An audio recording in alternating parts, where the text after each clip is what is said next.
Ada mie 3 tahun. Payabo-yabo menyulap barang terbuang menjadi uang.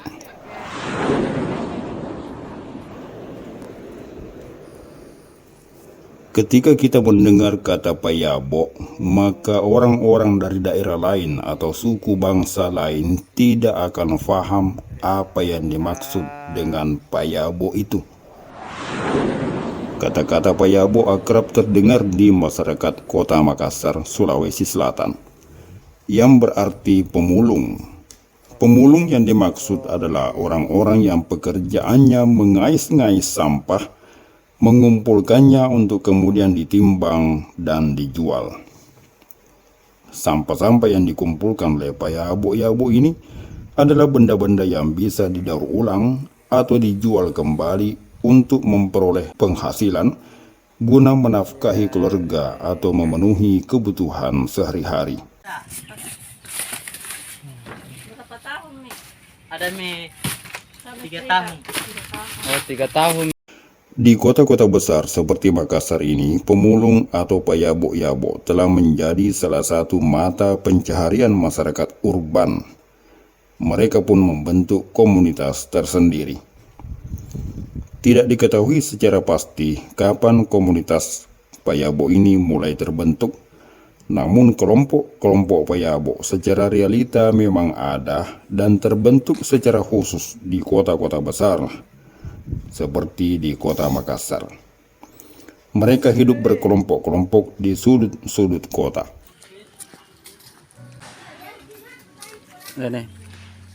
Komunitas payabo itu telah membudaya dan menjadi tradisi di kantong-kantong pemukiman padat penduduk di perkotaan. Sebuah komunitas yang mustahil ditemukan di pedesaan di daerah pedalaman.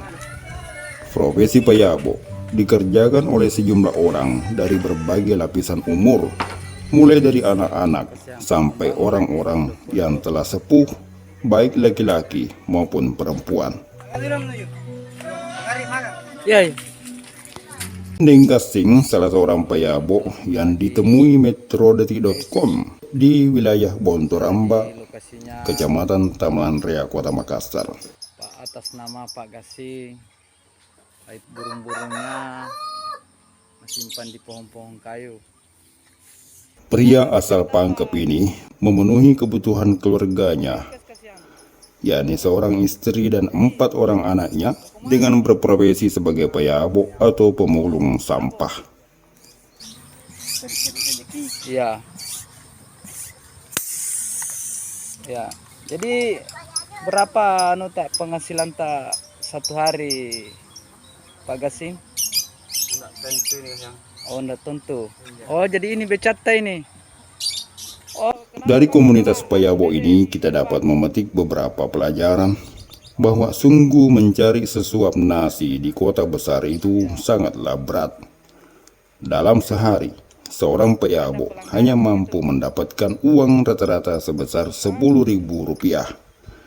Dapat kita bayangkan betapa beratnya mencari uang bagi masyarakat urban di wilayah perkotaan. Mereka, para payabo ini, harus berkeliling dari tempat sampah yang satu ke tempat sampah lainnya hanya untuk memperoleh uang sebesar Rp10.000. Maki kerja begini. Sama kita ini payabo. Oh, iya. Komunitas payabo telah menjadi salah satu komunitas di antara banyak komunitas lainnya di wilayah perkotaan, seperti komunitas daim becak, komunitas sopir PT-PT, komunitas ojol, dan komunitas ojek pangkalan, serta komunitas lainnya. Yang unik dari komunitas payabo ini adalah tidak adanya sejarah atau catatan khusus mengenai kapan awal terbentuknya, karena tidak ada satupun catatan yang menjelaskan mengenai kapan profesi payabo ini mulai muncul. Yang bisa kita ceritakan bahwa profesi payabo ini merupakan sebuah profesi yang terus-menerus mengalami regenerasi. Artinya, banyak dari mereka menjadi payabo bukan karena keinginannya sendiri, tetapi karena keadaan dan lingkungan. mereka lahir di muka bumi ini karena orang tua mereka berprofesi sebagai payabo, maka mereka pun menjadi payabo sejak bisa berjalan. Apalagi profesi ini tidak membutuhkan skill khusus atau kemampuan secara khusus. Karena alasan itu pula, banyak dari anak-anak payabo ini yang memilih berhenti sekolah. Mereka memutuskan berhenti sekolah karena merasakan begitu mudahnya bekerja sebagai payabo.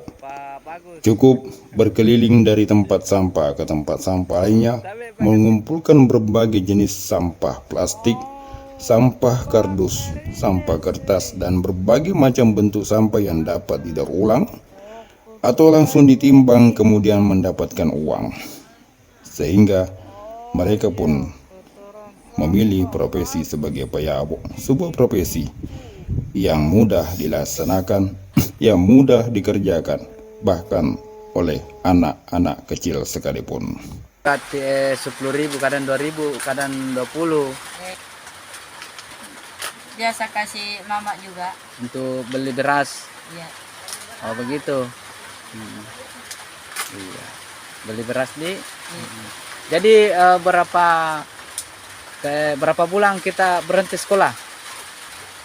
Sudah lama, sudah ada 2 tahun. Apalagi dengan alasan tidak adanya biaya dan biaya sekolah yang mahal, maka mereka semakin membesarkan alasan untuk tidak bersekolah. Di balik kemampuan anak-anak ini mengubah barang terbuang menjadi uang, di sisi lain ada kemampuan yang hilang. Kemampuan inilah yang harus menjadi perhatian bagi semua pihak, agar mereka tetap menjadi generasi penerus tongkat estafet pemimpin bangsa di masa depan. Kok gitu bayau, segam manisan supaya tira-tira sakit tembak kan. Sekian catatan metrodetik.com.